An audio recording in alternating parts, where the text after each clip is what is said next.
কংগ্ৰেছৰ ৰাজপুত্ৰ গৌৰৱ গগৈ এতিয়া চিন্তাত পৰিছে। বিহালীত হাৰিলে কি হ'ব? উপনিৰ্বাচনত ফলাফল বেয়া হ'লে কি হ'ব? কাৰণ মিত্ৰতা ভাঙি দিছিল গৌৰৱ গগৈয়ে। গৌৰৱ গগৈৰ জেদ মানি লৈছিল কংগ্ৰেছ হাইকমাণ্ডে। কাইলৈ অসমত উপনিৰ্বাচনৰ ফলাফল ওলাব। গতিকে ফলাফল ঘোষণাৰ আগদিনা বিহালীক লৈ বুকু দুৰু দুৰু কঁপিছে গৌৰৱ গগৈ। বিহালীত পৰাজয় মানেই দলত গৌৰৱৰ পৰাজয়। উপনিৰ্বাচনত কংগ্ৰেছৰ বেয়া ফল মানেই গৌৰৱৰ পৰাজয়। নিৰ্বাচনী ফলাফল ঘোষণাৰ এদিন পূৰ্বে সেই গৌৰৱ গগৈৰ মুখত শুনা গৈছে পুনৰ মিত্ৰতাৰ প্ৰসংগ।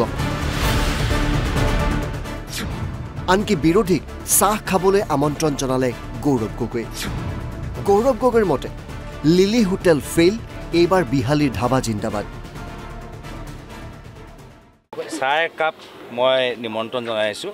হোটেল লিলি নালাগে, হোটেল লিলি ফেইল হ'ল। অলপ মানে ৰাস্তা চাহ দোকানত অলপ বহিলে আমি ভাল পাম। বিহালীত মই ভাল ভাল ধাবা দেখিছোঁ, বিহালীত বহিম আমি। নিৰ্বাচনী ফলাফলৰ আগমুহূৰ্তত গৌৰৱ গগৈৰ চিন্তা আৰু বঢ়াইছে অখিল গগৈয়ে। গৌৰৱ গগৈক এক প্ৰকাৰ প্ৰত্যাহ্বান জনালে অখিল গগৈয়ে। 5খন আসনতেই জিকি দেখুৱাব লাগিব কংগ্ৰেছে। একেলগে নিৰ্বাচন খেলা হ'লে আমি 4খনত জিকিলোহেঁতেন, এতিয়া 5খনতেই জিকিব লাগিব কংগ্ৰেছ। আমি আশা কৰিম যে কংগ্ৰেছে এবাৰ 5খন আসনৰ ভিতৰত নিশ্চয় 5খন আসনেই পাব। কাৰণ 4খন আসন আমি একেলগতে পালোহেঁতেন। তেওঁলোকে আমাৰ পৰা আঁতৰি গৈছে মানে তেওঁলোকে তাতকৈও এখন বেছি পাবৰ কাৰণে নিশ্চয় এখন পাহৰি গৈছে, আঁতৰি গৈছে আমাৰ পৰা। সেইকাৰণে আশা কৰিম যে কাইলৈ কংগ্ৰেছে অন্ততঃ 5খন আসনৰ ভিতৰত 5খন আসনেই পাব। গৌৰৱ গগৈয়ে এই মিত্ৰতা ভংগ নকৰা হ'লে 4খন আসনত বিৰোধী ঐক্য জয়ী হোৱাটো নিশ্চিত আছিল বুলি ক'লে অখিল গগৈয়ে। সেই উপনিৰ্বাচনত আমি যদি বিৰোধী দলবিলাকে একেলগে খেলিলোহেঁতেন তেতিয়াহ'লে আমি 4টা সমষ্টিত জিকিলোহেঁতেন। আমি জিকিলোহেঁতেন চামগুৰিত, আমি জিকিলোহেঁতেন বিহালীত, আমি জিকিলোহেঁতেন কি কয় আপোনাৰ এইটো বঙাইগাঁও, আৰু আমি জিকিলোহেঁতেন চিটলি।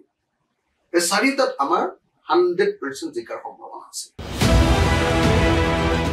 কিন্তু কংগ্ৰেছৰ ৰাজপুত্ৰ স্বৰূপ গৌৰৱ গগৈৰ বাবেই অসমত ফলাফল বেয়া হ'ব নেকি কংগ্ৰেছৰ? গৌৰৱ গগৈ হেনো জেদি, গৌৰৱ গগৈ অহংকাৰী, ভূপেন বৰা গৌৰৱ গগৈৰ কাজিয়া। এতিয়া অসমৰ ক্ষেত্ৰতো আমি দেখিছো যে আমি 4খন আসনত জিকাৰ পূৰ্ণ সম্ভাৱনা আছিলে, কিন্তু কংগ্ৰেছৰ অসমৰ মানে ৰাজপুত্ৰ আপোনাৰ আমাৰ গৌৰৱ গগৈয়ে ওপৰৰ পৰা দিল্লীৰ পৰা গোটেই আসনৰ ভাগ বাতৰা কৰি ল'লে। তেওঁৰ নিজৰ ইচ্ছামতে এজন কেলেংকাৰী কৰা ল'ৰাক, মাটিৰ ভূমি কেলেংকাৰী থকা মানে মাটিৰ দালালি কৰা মানুহ এজনক তেওঁ উইনেবিলিটিৰ নামত প্ৰাৰ্থিত্ব দিয়াৰ কাৰণে তেওঁ জেদত ধৰিলে। ভূপেন বৰা আৰু গৌৰৱ গগৈৰ মাজত কাজিয়া হৈ গ'ল। তেওঁলোকৰ 2টা লবি হৈ গ'ল। লবি হৈ গৌৰৱ গগৈ জিকিলে।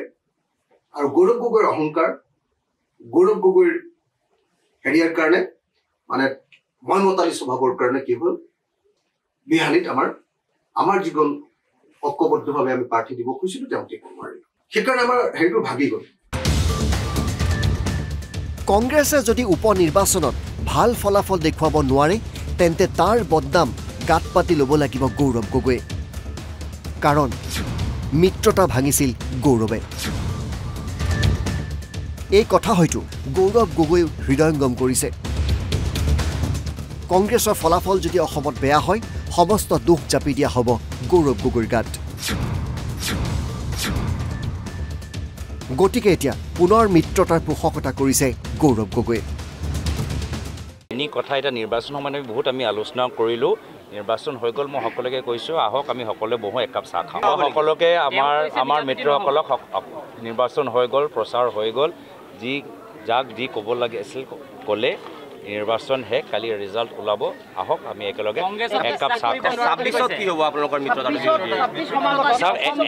আগতে একগোট হৈ চাহ একাপ খাব লাগিব একগোট হৈ চাহ একাপ খালে তাৰপিছত কথাখিনি পাতিম আলোচনা হ'ব চাহ একাপ মই নিমন্ত্ৰণ জনাইছোঁ আমাৰ সভাপতিও মহোদয় নিশ্চয় এই ক্ষেত্ৰত আগভাগ ল'ব আমাৰ নিখিল ভাৰত কংগ্ৰেছ সমিতি জিতেন্দ্ৰ সিঙো আগভাগ ল'ব কেলেকে বহুত ক্ষেত্ৰত জিতেন্দ্ৰ সিঙকো আমি দেখা পাইছোঁ তেওঁ আমাৰ নিখিল ভাৰত কংগ্ৰেছৰ সাধাৰণ সম্পাদক অসমৰ তত্ত্বাৱধায়ক কিন্তু কিছুমান শিবিৰৰ পৰা আমি তেখেতৰ সম্পৰ্কেও কিছুমান কথা যে ওলাইছে তেখেতৰ নামটো যে দাঙি ধৰিছে ক'ৰবাত নে ক'ৰবাত মোৰ তাত অলপ আপত্তি আছে যে কিছুমান নেতাৰ কথাত তেওঁলোকে ডাইৰেক্টলি হওক বা ইনডাইৰেক্টলি তেওঁ আমাৰ AICC জেনেৰেল ছেক্ৰেটাৰীজনকো টাৰ্গেট কৰি ৰাখিছে তো যিয়ে নহওক আমাৰো কিছু অভিযোগ থাকিব পাৰে চাহ একাপ খালে মই ভাবোঁ চব কথাবোৰ আমি সমাধান কৰোঁ বাৰ বহুত কাপ চাহ খালে হ'ব হোটেল দিল্লী নালাগে এবাৰ চাহ দোকানতে লাগে হোটেল দিল্লী নালাগে হোটেল দিল্লী ফেইল হ'ল অলপ মানে ৰাস্তা চাহ দোকানত অলপ বহিলে আমি ভাল পাম বিহালীত মই ভাল ধাবা দেখিছোঁ বিহালীত বহিম আমি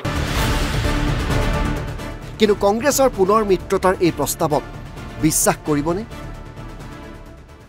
আকৌ এবাৰ বিশ্বাসঘাতকতা কৰে আৰু আকৌ এবাৰ বিশ্বাসঘাতকতা কৰি কংগ্ৰেছে এবাৰ 2024 উপ নিৰ্বাচনত আমাক লাভ দিলে এতিয়া কংগ্ৰেছে কৈ থকা শুনিছোঁ যে তেওঁলোকে 26 কাৰণে আকৌ আমাৰ লগত একলগ হ'ব কিন্তু এবাৰ সাপে খুটিলে লেজুলেকে ভয় বুলি কয় এবাৰ যদি সাপে খুটে ৰছীডাল কৰি থাকিলেও সাপ যেন দেখে কংগ্ৰেছলৈ আমাৰ বহুত ভয় লাগে কংগ্ৰেছক আমি ভয় কৰোঁ কংগ্ৰেছে আকৌ বিশ্বাসঘাতকতা কৰিব বুলি আৰু কংগ্ৰেছে বিশ্বাসঘাতকতা কৰি আমাকে বদনাম দিব বুলি আমাৰ সন্দেহ সেইকাৰণে এবাৰ যদি কংগ্ৰেছৰ লগত কথা পাতিবলৈ হয় তেতিয়াহ'লে কংগ্ৰেছে আগতেই ক'ব লাগিব যে তেওঁলোকে 2026 চনত কেইখন আসনত খেলিব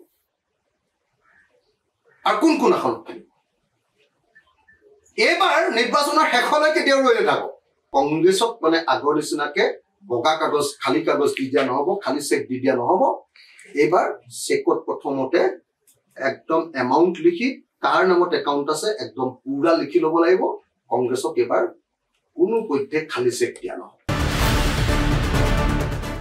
ভিডিঅ' জাৰ্নেলিষ্ট প্ৰদীপ আৰু ৰাজুৰ সৈতে মৃদুল লেখাৰু আৰু মাধৱজ্যোতি দত্ত NB নিউজ